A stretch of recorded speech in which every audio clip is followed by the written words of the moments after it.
മിശിഹായിൽ അനുഗ്രഹീതരായവരെ, ദിവ്യകാരുണ്യ ഈശോ ഈ ദിവസം ഞങ്ങളെല്ലാവരെയും അനുഗ്രഹിക്കട്ടെ. നിങ്ങളുടെ ഇന്നത്തെ സകല കാര്യങ്ങളിലും ഈ ദിവ്യകാരുണ്യത്തിൻ്റെ സംരക്ഷണം നിങ്ങളുടെ കൂടെ ഉണ്ടായിരിക്കട്ടെ എന്ന് ഈ പ്രഭാതത്തിൽ തന്നെ ദിവ്യകാരുണ്യ ഈശോയുടെ മുമ്പിൽ നിങ്ങൾക്ക് ഓരോരുത്തർക്കും വേണ്ടി പ്രത്യേകമായിട്ട് പ്രാർത്ഥിക്കുകയാണ്. ഇന്നത്തെ നമ്മുടെ വിചിന്തനത്തിനായിട്ട് ഈശോ നമുക്ക് നൽകുന്ന സുവിശേഷ ഭാഗം വിശുദ്ധ മത്തായിയുടെ സുവിശേഷത്തിൻ്റെ 6-ാമത്തെ അധ്യായത്തിൻ്റെ 1 മുതലുള്ള തിരുവചനങ്ങളാണ്.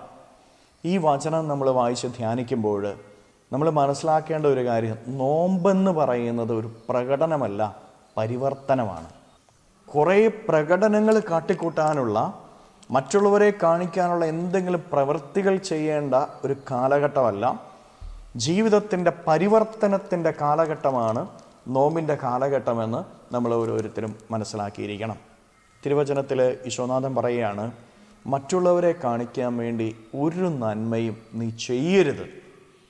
അങ്ങനെ ചെയ്തു കഴിഞ്ഞാൽ നിനക്ക് ദൈവത്തിൽ നിന്നല്ല പ്രതിഫലം ലഭിക്കുന്നത് എന്ന്. പ്രിയപ്പെട്ട ദൈവമക്കളെ, നമ്മൾ ഓരോരുത്തരും മനസ്സിലാക്കേണ്ട ഒരു കാര്യത, നിന്റെ വലത് കൈ ചെയ്യുന്നത് ഇടത് കൈ അറിയരുത് എന്ന് പറയുമ്പോൾ നീ ചെയ്യുന്നതിനെക്കുറിച്ച് നീ പോലും ചിന്തിക്കരുത് എന്നുള്ളതാണ്. പലപ്പോഴും ഞാൻ വലിയ കാര്യങ്ങൾ ചെയ്യുന്നില്ലേ, അങ്ങനെ ചെയ്യുന്നില്ലേ, ഇങ്ങനെ ചെയ്യുന്നില്ലേ എന്ന് നിൻ്റെ ഉള്ളിലെങ്കിലും നീ ചിന്തിക്കാറില്ലേ? ഞാൻ അത് ചെയ്തിട്ടുണ്ട്, ഇത് ചെയ്തിട്ടുണ്ട്, അങ്ങനെ കൊടുത്തിട്ടുണ്ട്, ഇങ്ങനെ കൊടുത്തിട്ടുണ്ട്. പ്രിയപ്പെട്ട ദൈവമക്കളെ, നീ ചെയ്യുന്നത് നിൻ്റെ ഉള്ളിൽ നീ പറയുക, അത് ശരിക്കും മറ്റുള്ളവരുടെ മുമ്പിൽ വിളിച്ചു പറയുന്നതിന് തുല്യമാണ് എന്ന് ഈശോനാഥൻ പറയുക. പെരുമ്പറ മുഴക്കരുത്, വിളിച്ചു പറയുന്നതിന് തുല്യമാണ് നിൻ്റെ ഉള്ളിൽ ചിന്തിക്കുന്നത്. അതുകൊണ്ട് നീ ചെയ്യുന്നതിനെക്കുറിച്ച് നീ പോലും ചിന്തിക്കരുത്, നീ അറിയരുത്, അതിനെക്കുറിച്ച് നീ ചിന്തിച്ചുകൊണ്ട് നടക്കരുത്. പ്രിയപ്പെട്ടവരെ, അത്രയും താഴേണ്ട ഒരു കാലഘട്ടമാണ് നോമ്പിൻ്റെ കാലഘട്ടം. കാരണം നീ ചെയ്യുന്നത് അറിയേണ്ടത് ആരാ? ദൈവമാണ്. ആ ദൈവം അറിയുന്നില്ലേ?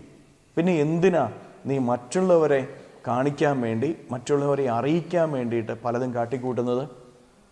ഈ നാളുകളിൽ സോഷ്യൽ മീഡിയകളിൽ, പത്രമാസികളിലൊക്കെ നമ്മൾ കാണുന്നത് എന്താ? ഇലക്ഷൻ വരിക, എന്തെല്ലാം കാട്ടിക്കൂട്ടലുകളായി നമ്മൾ കാണുന്നത്. ഉന്നത സ്ഥാനങ്ങളിൽ ഇരിക്കുന്നവർ പോലും ചിലതൊക്കെ കാട്ടിക്കൂട്ടുന്നത് കാണുമ്പോൾ നമ്മളൊക്കെ നാണം കെട്ട് നിൽക്കുകയല്ലേ? നമ്മുടെ നാട് എത്രമാത്രം അധപ്പതിച്ചു എന്ന് നോക്കിക്കേ.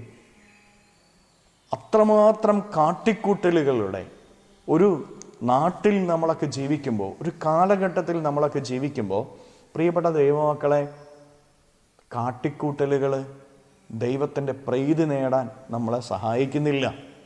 ജീവിതത്തിൻ്റെ പരിവർത്തനമാണ് ദൈവകൃപ നേടാനായിട്ട് നമ്മളെ സഹായിക്കുന്നത് എന്ന് നമ്മൾ ഓരോരുത്തരും തിരിച്ചറിയണം. ദൈവം കാണുന്നുണ്ട്, നമ്മൾ ചെയ്യുന്ന പ്രവർത്തികൾ ദൈവം കാണുന്നു, ദൈവം കാണേണ്ടത് ദൈവം കാണുന്നുണ്ട്. അത് മതി നമുക്ക്. ഈ ചിന്തയോടെ ആയിരിക്കണം നമ്മൾ ഓരോ കാര്യങ്ങളും ചെയ്യാൻ. എൻ്റെ ദൈവം കാണുന്നുണ്ട്. പ്രിയപ്പെട്ട ദൈവമക്കളെ, അത് മതി. അതാണ് ദൈവകൃപ ലഭിക്കാനുള്ള ചിന്ത എന്ന് പറയുന്നത്. നീ ചെയ്യുന്ന നന്മ സ്വയം മറന്ന് ചെയ്യുക.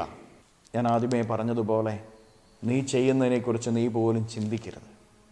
അതിനുള്ള കാലഘട്ടമായിരിക്കട്ടെ ഈ നോമ്പിൻ്റെ കാലഘട്ടം.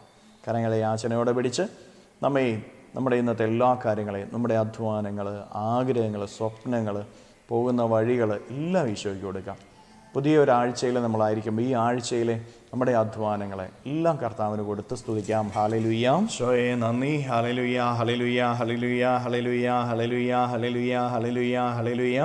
കർത്താവ് ഈശോയെ, മക്കളെ ഓരോരുത്തരെയും സമർപ്പിക്കുന്നവരെ അനുഗ്രഹിക്കണമേ, ആശീർവദിക്കണമേ. ഇവരുടെ ജീവിതങ്ങളിലേക്കും ഇവരുടെ അധ്വാനങ്ങളിലേക്കും അങ്ങ് ഇറങ്ങിച്ചെല്ലണമേ. ഈ ആഴ്ചയിൽ ഇവരുടെ സകല കാര്യങ്ങളിൽ അങ്ങ് ഇവരുടെ കൂടെ ഉണ്ടായിരിക്കണമേ. പഠനങ്ങളിൽ കൂടെ ഉണ്ടായിരിക്കണമേ, പരീക്ഷകളിൽ കൂടെ ഉണ്ടായിരിക്കണമേ, അധ്വാനങ്ങളിൽ കൂടെ ഉണ്ടായിരിക്കണമേ, പോകുന്ന വഴികളിൽ ഇവരുടെ കൂടെ ഉണ്ടായിരിക്കണമേ. ചെയ്യുന്ന കാര്യങ്ങൾക്ക് വിജയം നൽകി ഇവരെ അനുഗ്രഹിക്കണമേ.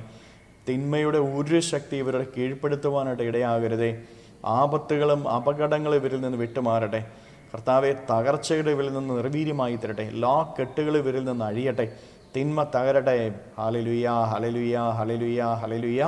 നിത്യപിതാവും പുത്രനും പരിശുദ്ധാത്മാവുമായ സർവേശ്വരായ എന്നേക്കും ആമേൻ.